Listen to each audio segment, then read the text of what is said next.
Hello friends, फिर से स्वागत करता हूं मेरे अपने और आपका अपना YouTube चैनल को, जिसका नाम है निरंजन लर्निंग। अब मेरा चेहरा देख के आप तो बोरिंग हो ही चुके होंगे, फिर भी मैं समझ के चलता हूं आप मेरा चेहरा देखने के लिए, मतलब देखने के लिए नहीं, देखना तो पड़ेगा ही, और क्या कहेंगे। अब चलते हैं हमारा टॉपिक के ऊपर। हम 3 दिनों से लगातार और 2 दिन से लगातार मैं कॉमर्स के ऊपर चल रहा था, ठीक है जी। कॉमर्स के अकाउंटिंग के ऊपर, जो 12th या +2 के फर्स्ट ईयर स्टूडेंट के लिए, ठीक है, उसी को हम आगे लेकर चलेंगे। बहुत जल्दी मैं सेकेंड ईयर की क्लास में लेने वाला हूं। तो दोस्तों, आज ये टॉपिक शुरू करने से पहले थोड़ा सा इंपॉर्टेंट इंफॉर्मेशन दे दूं। कल से आप लोगों को 2 टाइप की लैंग्वेज में सुनाई देगा। ये जो टॉपिक सारे चल रहे हैं ना, मैं खुद उड़ीसा का हूं, तो उड़ीसा के जो लोग हैं उन्होंने कुछ लोगों ने रिक्वेस्ट किया है, मुझे रिक्वेस्ट किया है कि आप ओडिया लैंग्वेज में कुछ बनाओ। तो हम अब से 2 लैंग्वेज में चलेंगे। एक तो हिंदी में होगा पक्का, उसके बाद उड़िया में भी ये वाली क्लासेस लिया जाएगा। बहुत ही जल्द उसको इंट्रोडक्शन करने वाला हूँ, ठीक है। आज हम चलते हैं फिर से आगे क्या है। कल हमने पढ़ा था कब तक ना, कुछ बेसिक टर्म्स के ऊपर, जो कि उस टर्म्स में था प्रोप्राइटर, कैपिटल, डेटर, क्रेडिटर, ये सारे के सारे इतना तक मैं गया हुआ था। और एक टर्म बताया था गुड्स। मैं सोच के चल रहा हूँ कि आप इसको याद रखे होंगे, और जिन्होंने कुछ इसको नहीं पढ़ा है तो मेरे प्रीवियस क्लास, मतलब जो सेकेंड पार्ट है, उसको देख लेना एक बार। मुझे लगा कि उनको अंडरस्टैंडिंग अच्छा मिल जाएगा। आज मेरे साथ है नया कैमरामैन, उनका नाम है अनिल साहू, ठीक है। कल जो मेरे साथ जुड़े हुए थे उनका नाम था मनोज मलिक, ठीक है। तो आज चलते हैं कुछ दूसरे टर्म्स के ऊपर। चलो टर्म्स के नाम है आज, क्या बताओ, कोई बता सकता है क्या? टर्म्स के नाम है अकाउंट रिसीवेबल। आप सोचोगे अकाउंट रिसीवेबल क्या है? अकाउंट रिसीवेबल मीनिंग की सिंपल मीनिंग है, जैसे आपने कल सुना था कि डेटर मतलब क्या, कौन होता है? जिनको हम माल उधारी में देते हैं, बाद में पैसे लेंगे। पर अकाउंटिंग रिसीवेबल सेम है, पर उसमें थोड़ी सी डिफरेंस क्या है कि डिफरेंस ये है कि जो बिल, मतलब जो बिल उनको दिया जाएगा, किनको? जो सामान उधारी में लेंगे, बाद में पैसे देंगे, उसमें एडवांस लिखने के बाद बाकी पैसे छोड़े दिए जाएंगे जो ड्यू के बेसिस में, उसी को बोलेंगे हम अकाउंट रिसीवेबल। उसी के कॉम्बिनेशन में और एक टर्म आती है अकाउंट पेएबल। अकाउंट पेएबल क्या होता है? उसकी ऑपोजिट, मतलब हम जिससे उधारी लेते हैं, जैसे कि सपोज मान के चलो कि जो कैमरामैन हमारा है अनिल साहू, मान के चलो कि वो है कौन? वो है हमारा मैन्युफैक्चरर है। तो अब लो, ये आ गए कौन? हमारा कैमरा पर्सन जो है अनिल साहू। ये इनको मान के चलो कि ये है मैन्युफैक्चरर और मैं हूं उनका खरीदार, ठीक है। मैं सामान इनसे लाऊंगा और फिर मैं रिटेलर को बेचूंगा। तो ये मेरे हो गए मैन्युफैक्चरर। जब ये मुझे सामान दे, सपोज ये मान के चलो कि ये मुझे 1.5 लाख का सामान दे दो। सामान भाई, इन्होंने मुझे 1.5 लाख का सामान दिया, मैंने उनको एक मतलब कुछ पैसे पकड़ा लिए कि सर जी आप पैसे ले लो। पैसे लेके क्या करो?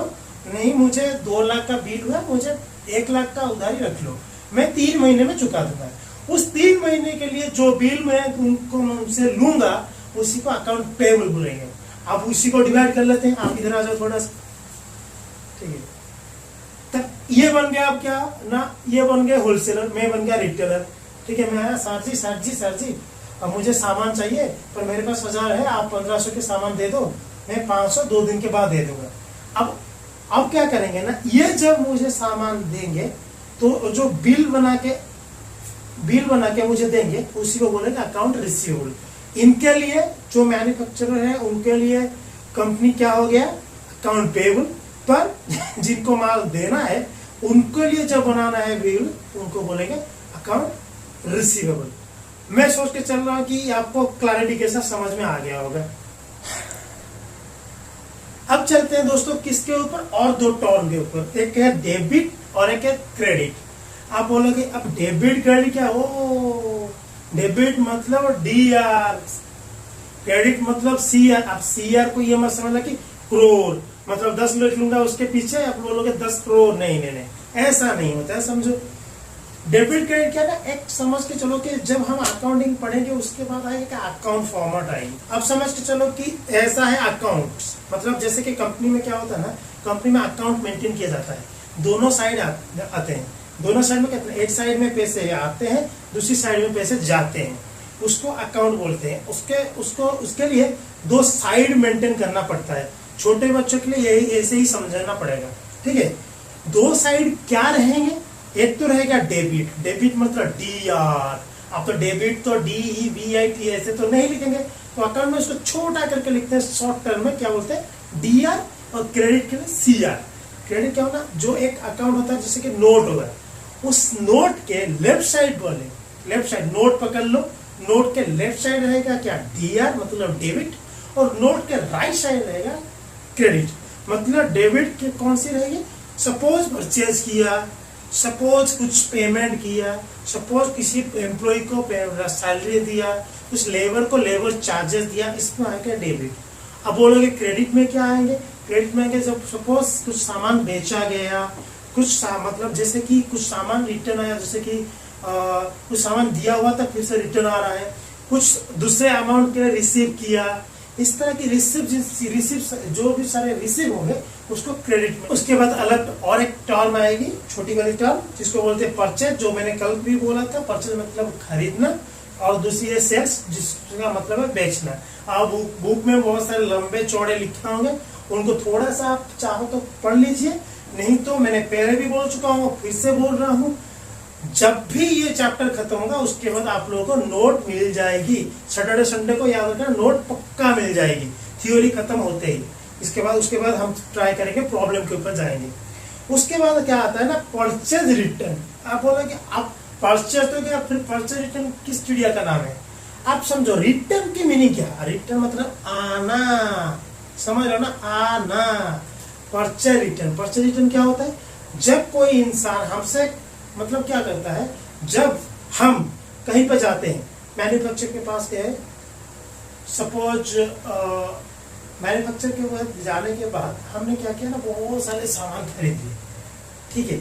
सामान खरीदने के बाद कुछ सामान हमें पसंद नहीं आया, ठीक है जी, कुछ सामान हमें पसंद नहीं आया। हम क्या करेंगे ना, उसको जाके कहेंगे जी सर जी आप इसको रिटर्न ले लो। आपको मैन्युफैक्चर को बुला रहा हूँ, रुको, मैन्युफैक्चर बुला रहा हूँ। भागते मैन्युफैक्चर जी आ गए, मैन्युफैक्चर जी मैंने आपसे सामान लिया, मेरे से नहीं हुआ, ये बेच नहीं पा रहा हूँ, आप इसको ले लो, कुछ भी पैसे दे दो। अब मैं मैन्युफैक्चर जी ले लिए, उसको क्या करूंगा, मेरा जो परचेज हुआ था मैंने सोच के चलूंगा कि मुझे परचेज के लिए कुछ पैसा रिटर्न मिल गए, तो मैं जब क्या होगा ना, परचेज के बेसिस में परचेज रिटर्न करवा लिया। अब आ गया, उसके बाद आएगा सेल्स रिटर्न। अब मैं घूम गया, ये अब समझ के चलो कि मैं तो वही हूँ, वही दुकानदार, ये अब बन गए कस्टमर जी भागते भागते आए, ओ भाई साहब, वो बोल रहे कि ओ भाई साहब हमने आपसे तो ले लिया था, पर ये सामान हमसे जच नहीं रहा है, आप इसको ले लो, कुछ और दे दो, कम पैसे हो तो चलेगा।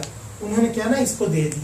उसका मतलब क्या, मैं इनको सेल किया था, अब इसको ये मुझे रिटर्न करवा रहे हैं इसको। से बाद ये जो अब गया, इसके बाद नेक्स्ट जो टर्म है उसका नाम है स्टॉक। स्टॉक मतलब क्या, स्टॉक मतलब रुका हुआ, मतलब पड़े जाना, मतलब कोई भी ऐसा जगह नहीं है जहां पे आप सेल करते रहो, आपकी कोई साल की एंड में कुछ सामान पड़ा ना हो, ठीक है। जो सामान बेच ना पाए, या जो सामान कंपनी में सेल नहीं कर पाया, या कोई दुकानदार सेल नहीं कर पाया, वो सामान जब पड़ी रहती है लास्ट मतलब ईयर की एंड तक, उसको हम क्या बोलेंगे, स्टॉक। उस स्टॉक को बोलेंगे क्लोजिंग स्टॉक। उसी स्टॉक यदि अगले साल वो लेके चलता है कि सेल करने के लिए, उसको बोलेंगे उस साल का ओपनिंग स्टॉक। सपोज मान के चलो कि अभी चल रहा है साल 2020, आगे आएगा क्या 2021। अब इस साल में मैंने कुछ सामान बेच नहीं पाया, तो इस साल की एंड मतलब 31 दिसंबर को मैं मान के चलूंगा क्या, वो मेरा क्लोजिंग स्टॉक है। पर जब 1 जनवरी हो जाएगा, उस स्टॉक को क्या मानूंगा मैं, ओपनिंग स्टॉक। पर ये सोचते चलो कि फिनेंशियल ईयर, हमारा जो कॉमर्स में जो ईयर हम हमेशा याद रखेंगे, छोटी सी बात याद रखना, वो 1 जनवरी से शुरू नहीं होगा, वो हमेशा 1/4 से शुरू होगा, मतलब अप्रैल से शुरू होगा और मार्च में खत्म होगा। ये ध्यान रखना बच्चों। इसके बाद क्या आएगी? एसेट्स। एसेट्स मतलब क्या? संपत्ति।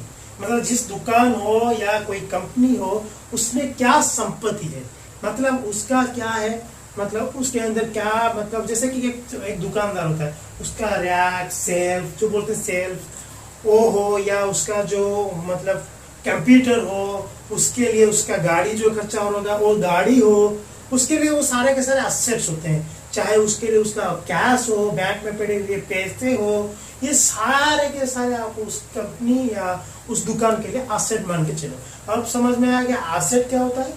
उसके बाद हम समझेंगे एसेट कितने टाइप्स के होते हैं। एसेट तो एक हो गया, तो अब तक तो वो टर्म खत्म हो गया, पर इसके बाद आएंगे एसेट कितने टाइप के होंगे। एसेट के भी बहुत सारे टाइप्स होते हैं। एक होते हैं फिक्स एसेट, दूसरे आते हैं करंट एसेट, और दूसरे आते हैं फिक्स्टिशियस एसेट। ठीक है जी, अब समझ रहे हो ना। अब आएंगे 3 टाइप का तो एसेट बोल दिए। एक क्या बोला बेटे? Fix asset. दूसरा क्या बोला? क्या बोला? आप ही खुद सोचो ना, क्या बोला था, मैं तो भूल गया। अब क्या याद, अरे क्या बोला था मैंने? एक बोला था फिक्स्ड एसेट, दूसरा वो गधा बोल रहा है, मेरा जो कैमरामैन है वो बोल रहा है कि भैया जी हमें भी समझ नहीं आ रहा आप क्या बोल रहे हो, कि किस चिड़िया का नाम बोल रहे हो।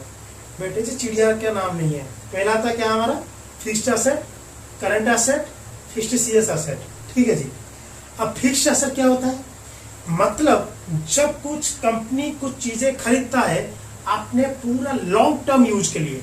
सपोज एक कंपनी है जिसकी सामान इधर उधर लेने के लिए ट्रक खरीदेगा, वो ट्रक तो आज ला के कल तो बेच नहीं देगा ना, कम से कम 10-12 साल के लिए रखेगा, उसको हम बोलेंगे फिक्स्ड एसेट। उसके बाद करंट एसेट क्या है?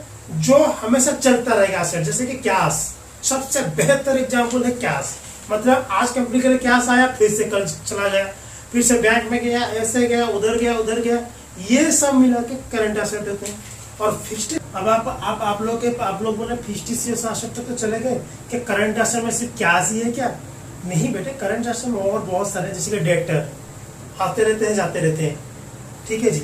जैसे कि होते हैं, कौन होते हैं? जैसे कि यहाँ पे है stock, finish goods, bills receivable, stock in trade, ये सारे भी आपके किसमें आते हैं? करंट एसेट में आ ही जाते हैं। इसके बाद हम चलेंगे फिक्स्टिशियस एसेट। मतलब कुछ ऐसा खर्चा कंपनी एक ही बार करेगा, मतलब प्रीलिमिनरी एक्सपेंसेस, मतलब पहले जब कंपनी शुरू हुआ होगा जो खर्चा उसके लिए हुआ होगा, जो भी कुछ खर्चा होगा पहली शुरुआत में, उसको प्रीलिमिनरी एक्सपेंसेस बोलते हैं। ये भी एक टाइप का क्या होती है ना, फिक्स्टिशियस एसेट होती है।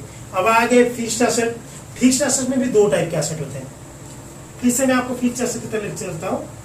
एक होते हैं टैंजिबल एसेट और एक होते हैं इंटैंजिबल एसेट। आप बोलोगे टैंजिबल, इंटैंजिबल, फिर इसको भी पढ़ना पड़ेगा। अब पढ़ना तो पड़ेगा, अब मैं क्या कर सकता हूँ? आप नहीं पढ़ोगे तो उसको भी पढ़ा दूंगा, जो कैमरामैन बैठा है उसको बोलूंगा पढ़ ले, तू भी बन जाएगा हीरो। ठीक है, पर पढ़ना पड़ेगा। एक होता है, क्या होता है भाई आप लोगों ने पढ़ा? एक होते हैं टैंजिबल। टैंजिबल मतलब जिसको हम छू सकते हैं, जिस तरह की फिक्स्ड एसेट जिसको हम बहुत साल तक रहेगा पर छू सकते हैं। जैसे कि कंपनी के लिए ट्रक, कंपनी लेके उसकी कंप्यूटर, उस दुकान में सेल्फ, रैक जो बनते हैं जिसके ऊपर सामान रखा जाता है, वो सब चीज फिक्स्ड एसेट। ऐसे फिक्स्ड एसेट है जिनको हम छू सकते हैं और आंखों में देख सकते हैं। पर इंटैंजिबल एसेट क्या होते हैं? जो तो बहुत दिनों तक रहेंगे पर कभी ना दिखाई देंगे ना छू सकते हैं। जैसे कि कंपनी की गुडविल, कंपनी की पेटेंट, कॉपीराइट। आप बोलोगे अब ये गुडविल क्या हो गया? आगे जाके तो उसको बहुत बोल हो गया, पर गुडविल थोड़ा सा समझा देता हूँ।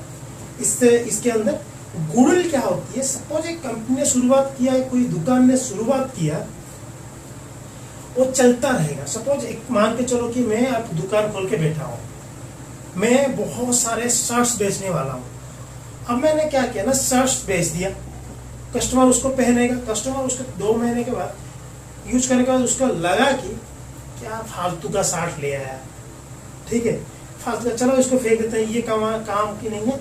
जब दूसरे कस्टमर उसी को पूछने लगे, अरे उस दुकान से एक सामान लाया था कैसा पड़ा, वो बोलेगा क्या? पूरा बेकार शर्ट है भाई, उसके पास मत जाना। मतलब वो जो नाम बना ना उसको बैडविल बोलते हैं। यदि वही शर्ट अच्छा पड़ा होता, उस बंदे ने क्या बोला होता उसको, मस्त शर्ट लाया था, उस दुकान को जाना, एक बेहतरीन शर्ट लेके आना। वो बंदे ने जो उसको रिप्रेजेंट किया, वो मेरे लिए मार्केटिंग नहीं कर रहा है, उसने बस मेरा नाम यूज किया, वो ही मेरा गुडविल बन गया। मतलब सुनाम, बहुत ही शुद्ध हिंदी में सुनाम, सुअर्जित नेम, नेम फेम जिसको बोलते हैं। कि जैसे कि आप बोल सकते हैं टाटा की नमक, वाह क्या चीज है। जैसे कि अच्छी वाली कोई ब्रांड की, जैसे कि आप लोग पहनते हो कि जैक एंड जोन्स या रैंगलर, बहुत ही बड़ी ब्रांड की जीन्स, उनका आपको कैसे पता चला वो अच्छी है? आपको पता इसलिए है कि उसकी गुडविल, उसका नाम बहुत ही बड़ी है, इसलिए आप उसको बोलते हैं क्या, गुडविल। ठीक है जी, मुझे लगता है कि आपको ये सब समझ में आ रहा है। तो मैं चलते हैं, उसका नाम है इक्विटी। ये एक अच्छी टर्म है। इक्विटी का मतलब बस सिंपली याद रखना, इसकी मतलब जो इसकी मीनिंग है बहुत ही सिंपल है। मतलब मैं जब बिजनेस शुरू करता हूं तो कुछ ना कुछ पैसे तो कंपनी में लगाता हूं, जो कैपिटल बोल किया जाता है। मैं पहले टर्म में आपको बोला था। उसके साथ कैपिटल मतलब मेरा खुद का लगाना, और कुछ होते हैं जो आउटसाइड से, जो ओनर सिक्योरिटी था वो कैपिटल हमेशा रहेगा। ठीक है जी, प्रोप्राइटरी फंड या कैपिटल, दो टाइप के नाम होते हैं। ये मिलके ओनर सिक्योरिटी हो गया। आउटसाइड इक्विटी में कौन कौन आए, जो शेयर इन्वेस्टर होते हैं, जो पैसे बाहर से देते हैं, ये सब है आउटसाइडर इक्विटी। ये दोनों मिलकर क्या बन जाते हैं, हमारा इक्विटी। आज हम समझ के चल रहे हैं कि इतना सारा जो टर्म्स पढ़ ली है, ये आपके लिए आज के लिए शायद बेहतर है। मैं छोटी छोटी क्लास इसलिए करवा रहा हूँ कि किसी को बोरिंग ना होने पड़े। कोई 15-17 मिनट तो आराम से बैठ के देख सकता है, जिसको इंटरेस्ट होगा। और मैं भी ये भी समझ के चल रहा, कोई बंदा होगा 17 मिनट सो चुका था, उसको पानी डाल के उसके पिताजी उठा रहेंगे, बेटे क्या हुआ ना, मैं सोने के प्रैक्टिस कर रहा था, किसमें ना यूट्यूब में देख के। ठीक है जी, तो ऐसा नहीं होना चाहिए। तो 16-17 मिनट चलता है, तो आगे जाके फिर से इसको लंबा करेंगे। कल मैं आपको लायबिलिटी के ऊपर समझाऊंगा। तो आज ने आप क्या क्या टर्म सीख लिए। पहले तो आपने सीखा debtor, creditor, account receivable, account payable, debit, credit, goods purchase, sales, purchase return, sales return, stock, assets और क्लासिफिकेशन असेट। ठीक है, अब और एक बात, चिंता मत करो, मैं हमेशा बोल रहा हूं कि इन सभी का नोट्स अच्छी तरीके से इस चैप्टर खत्म होते ही आपको अच्छी तरीके से मिल जाएगा। आप उसको पॉज करके लिख लीजिएगा अपने नोट में। ठीक है, और मैं बोल रहा कि इससे बेहतर आपसे कोई इंटरेक्ट हो ही नहीं सकता। और कुछ प्रॉब्लम होगा तो कमेंट में जरूर बताइएगा। ठीक है जी दोस्तों, तो आज के लिए इतना ही। बहुत बहुत धन्यवाद जिन्होंने सब्सक्राइब किया है, जो मेरे व्यूज कर रहे हैं। और मैं सोच के चल रहा हूँ कि आपको अच्छा लग रहा होगा, नहीं लग रहा तो फिर भी देखो। ठीक है, तो बहुत बहुत धन्यवाद। सब्सक्राइब करना मत भूलना, निरंजन रनिंग को शेयर भी मत करना भूलना। यदि वीडियो अच्छा लगे तो लाइक कर देना। ठीक है दोस्तों, बाय बाय, नमस्ते, सत श्री अकाल।